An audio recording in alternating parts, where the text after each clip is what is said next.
In the last few days, we had a wonderful gathering at the Montreal Botanical Garden, a NACELE gathering, and the theme was Nourishing Relations, People, Plants, and Places.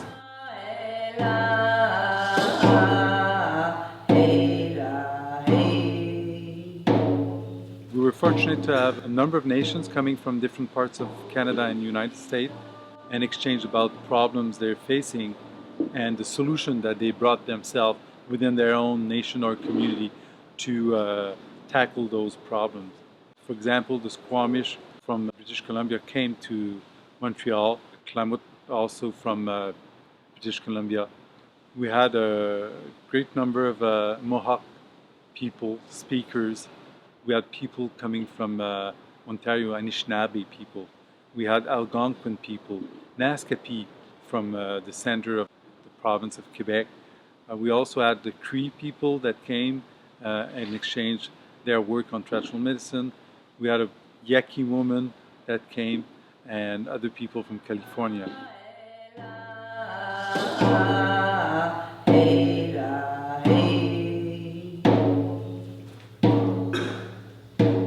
Within the symposium, there was a number of activities that we did. One day we went to Kahnawà and we spent a whole day there, listened to the people, listened to how they work through the school system, how they work and manage, for example, the conservation of heritage seeds. The faith keepers, they'll come and do their teachings, or the people that specialize in the wampum belt teachings, and all the various leaders that are in Akwesasne are medicine people. That's a really big one. Yesterday we had 3 sessions going on yesterday. The life skills on the land teachings, the medicine walk, and making the beadwork.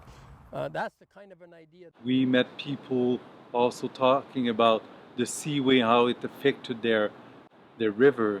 Welcome to what I affectionately call the Recreation Bay. It's also known as Johnson's Beach. This is where all my family grew up, all along the river over here until the seaway moved in the 50s. And little by little the fishing stopped, and we are left with this artificial bay. We had a big problem with indiscriminate dumping in Kahnawà. We've got dumps all over the territory that basically contain every kind of hazard you can imagine that came from the city. So we were like Montreal's dumping ground. That's the reason why people came away from eating fish. That's why we lost a lot of our traditional ways, because we lost that contact with the water, and the water was very important to us.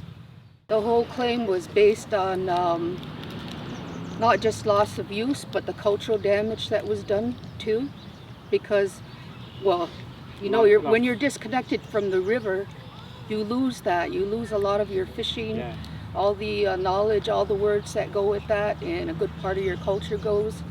And the same thing with the horticulture and the traditional medicines, because there was a lot of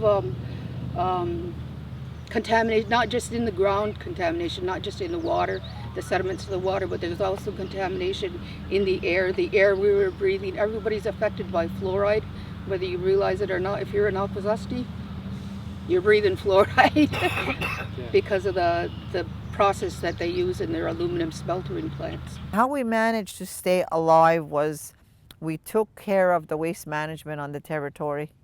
We started a recycling program, we started composting, we administered the garbage pickup, the transfer depot. So that's how we got a salary, was to do those other things and then work on environment protection on the side. So what we're trying to do is restore this area to swimming quality, and so the kids can have the regattas, they can just enjoy it.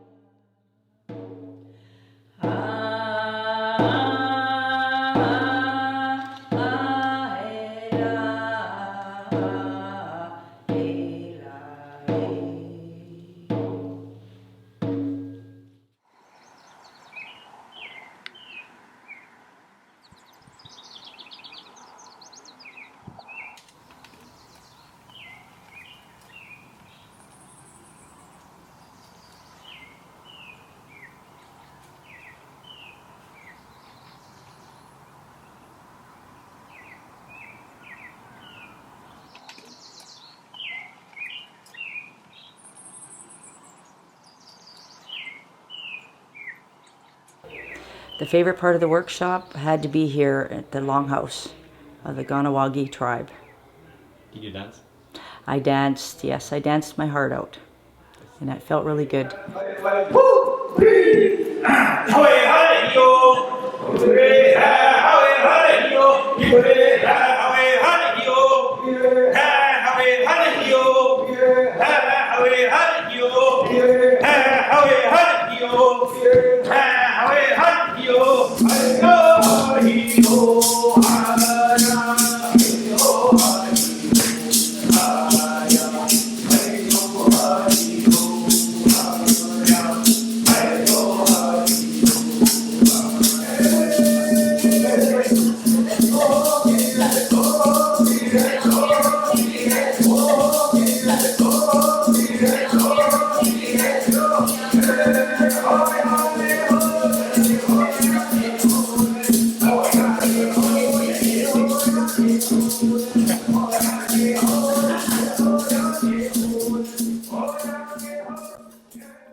So apart from this day where we spent all together time in Kahnawà and learning, for example, how to do basket from black ash, we also had a number of sessions within the Montreal Botanical Garden. And those sessions tackled things like traditional medicine, food sovereignties, and other conservation issues that the nations are facing. In this workshop, I keep learning. Eli ends with the work in tribal parks just blew my mind, and I really want to make a connection with him. The tribal parks are a assertion of traditional governance values and principles in a modern context of natural resource management. So that even the municipality or individuals, environmental groups, industry, government, everyone was welcomed into our house, and we fed people, and we cleaned the maps clear of all of the pre-existing jurisdictions, and we said, let's re-envision how we're going to live in this watershed together. We understand that a prerequisite of human security is environmental security. To have an environment that's free of persistent pollutants, that has the capacity to produce clean air and water, as well as to maintain biological diversity. I think he presented a kind of a hopeful way forward by changing our perspectives as a society, back to placing more centrally the well-being of our non-human relatives. If we think about what our relationships are, not with just each other and amongst different groups of humans, but also our relationships with the animals and plants in our environments. I think it'll make a big difference about how the choices that we make in our lives and how we treat the other species as well as how we treat each other. But now we are here in a time where we have to talk about the knowledge, the wisdom that we have to begin to share, because we're not going another 100 years with this kind of relationship. If we look at progress and everything that it's done, And maybe some people can say, well, all of these things are great, but at what expense? Now, when we look at the natural world, now the ice caps are melting, now the global warming, climate change, and it doesn't take a scientist to see what the future generations are going to inherit if we don't start to realign our thinking and get back in track with how we should be looking at the earth as a living entity that does have a life force that is giving to us constant, unconditional love daily. And we all need a condolence ceremony because we all have to begin to see with a different lens. We all have to begin to hear a different song. We all have to begin to speak with a different voice. And we all have to begin to do a different work. And that's the challenge that is up to us today. And even though, to me, I can look around and be pessimistic, I say that in spite of what's going on, right now is the greatest time of opportunity for us to bring this knowledge to the forefront, because I feel that together we can make the positive changes that need to be for those future generations that are coming.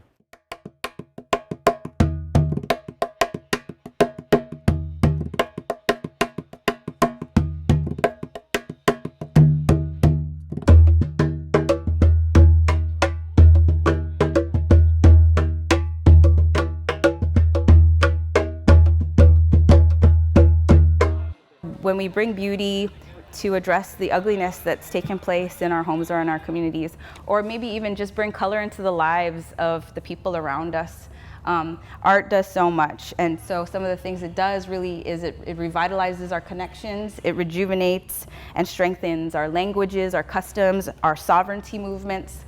It restores our cultural practices and lifeways. It gives voice to lost narratives and counter narratives.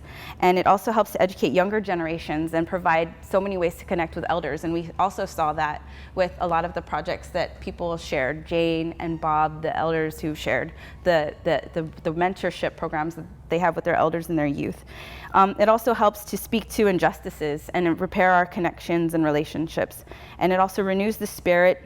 And it's really a way, arts and medicine really provide medicine for healing, for our peoples and our environments that are in need of all kinds of rehabilitation, spiritual, physical, and intellectual.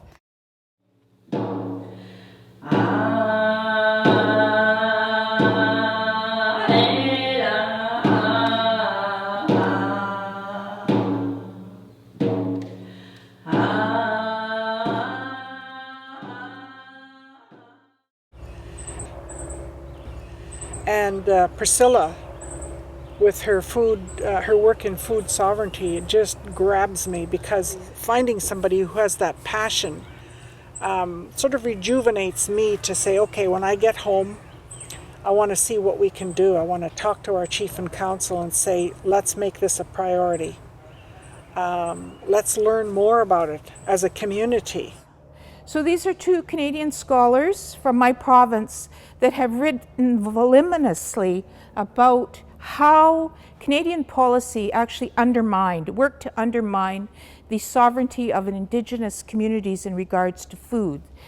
And quite deliberate and very horrible.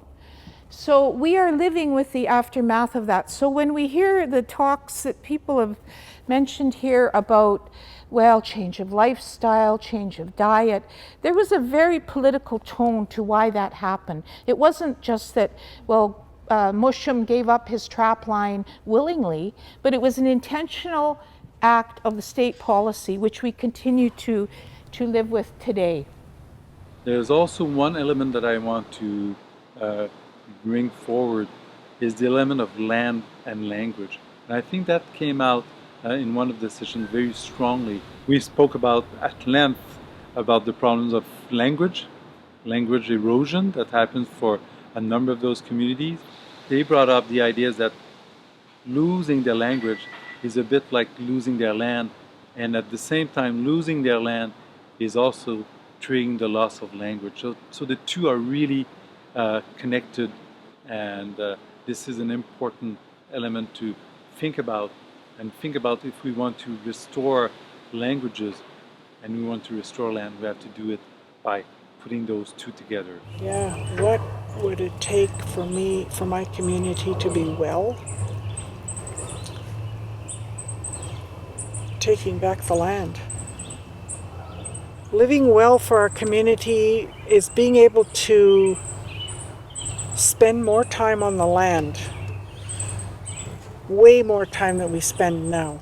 I think as a community we have to take back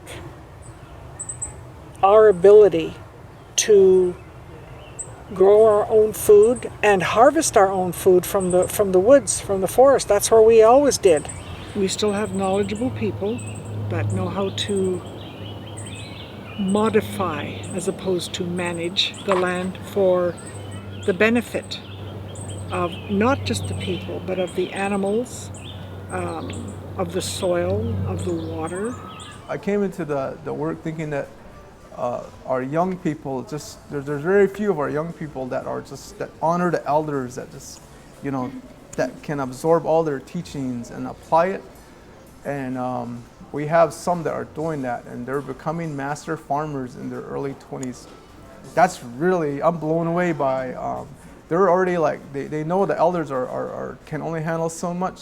So they actually take the initiative to put workshops on all over, to do shows at night, to do a bunch of stuff with little kids. I mean, they're just, so I'm really impressed by the youth, really pleasantly surprised. Yes, when I first started with the education department, I seen that the kids weren't learning at the pace they should have been, and bringing them out into the land was more education than them being boxed in a classroom. That hands-on work, I think, really makes a difference, So that's really what the gathering work is about. It's a big part of our program at Grand Canyon Trust. So when we took them out on the land, we taught them about our traditional medicines and our edible plants. And that gained a great interest in our young ones, to instill that knowledge and tradition that we need to pass down as junior elders. Now that was hard for me to grasp, because as a little boy, all of these things that I'm talking about right now, I knew nothing of it. Because we were told that, all of these things were uncouth, that we should give up our languages, we should give up our ceremonies, our sacred songs and dances, hamba hibaya, hamba hasha, and that we should follow a different way. And that's all I knew as a kid growing up. My dad would say to me as a young kid growing up, "You're a Mohawk, always be proud of it." But what was that? It was a word. Because I couldn't speak my language, I didn't know my ancient ceremonies, my songs, my dances, my whole story.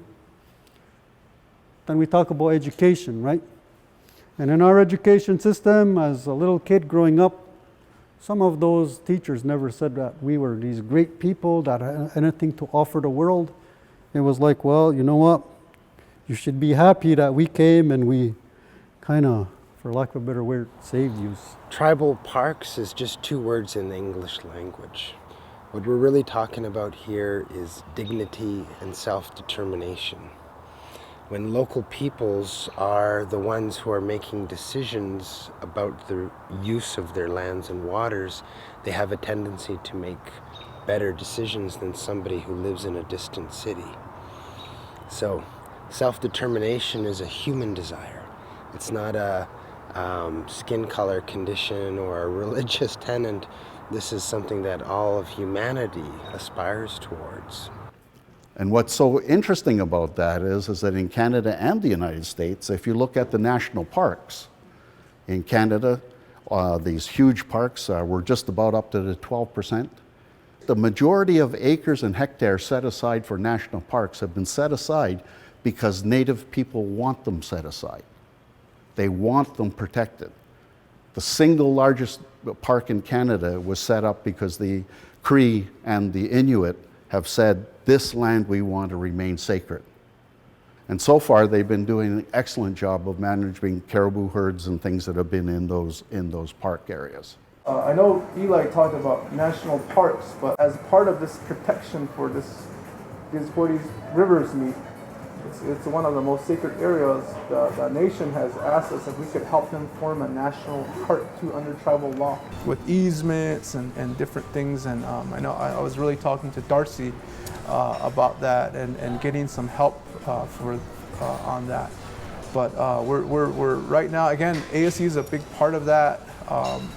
It's going to be a whole level of really creating a world-class Navajo park under tribal law. So we would have to craft a whole bunch of new law. And the big thing is co-management between what's called our chapters. We have 110 of them, and the Navajo Nation. When I look at things when people are saying biodiversity, we really got to protect that. Well, the first thing I say to them, well, where do you find this great, best biodiversity? Oh, in the parks. Well, we helped you set those up, so we helped you with biodiversity. Where else do you find them? Where do we have islands of intact biological diversity? We also find corresponding islands of intact cultural and linguistic diversity. Oh, it's funny, but you find it on Indian reserves too, because they have all that undeveloped land. At Akwesasne, we have thousands of hectares of undeveloped land. Just so happens that they produce medicines, they produce everything that the community could need. So why would we develop them? They're already developed.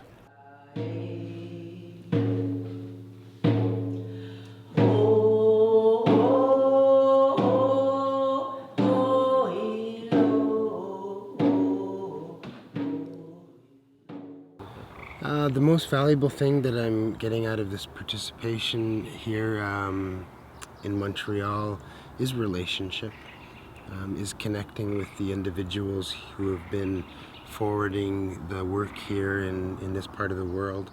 And hanging out today on the tribal reserve and seeing in a patient way, in a way that's really authentic and respectful, having this kind of, I mean, we're still here, you know, nobody's in a rush. The sessions are long. It's very, it's a unique type of process, and I found that very valuable, just because what we come from is really high pressure work, you know. So this is kind of like a retreat for me, you know, and it's healing for me, you know. And I believe what's manifesting here is a new alliance between Tlaoquit and the community that I work with, Tsilkoteen. I'm going to be going home and I'm going to be talking to them about what I witnessed here and connecting the interests of our people in Western Canada with the people here of Iroquois. A lot more tribal peoples can benefit from this, you know, but the size is an important factor in keeping these experiences authentic and not overwhelm like a host community. So I think this is a perfect size, but maybe it might be good to do a couple of them in different places, and I think it really helps us. For me, it helps me, you know, and I'm sure there's a lot of others that could really benefit from this, you know, and we actually hope to host one of these out in the Southwest in the future. So yeah, Susan, hey. So that's all I have to say. I'm glad to be here. I'm very honored. So yeah, what we're talking about here is an alliance of nations, an alliance of human beings for what's right in the protection and promotion of human security. So I think that we're witnessing history here, a new chapter in collaboration and alliance building across the nation. So I'm glad to be a part of it. So in closing, what I would say to you is that the day that all human beings upon this world declare ourselves as part of biodiversity and the animals that live out there, that will be the day that we'll have succeeded in integrating biodiversity conservation in all of our lives. And do I see that coming? I probably won't be here, but I think my grandchildren, my great-grandchildren, and those 7 generations to come will see it. And so I have hope for the world around us. And the conventions that we see coming up, where Native people and Aboriginal people, Indigenous people across the world are being brought forward and saying, help us. We don't understand. How do we do that? I think we have a really unique place in this, and our voices should be heard loud and clear. So I think we've got some hope out there.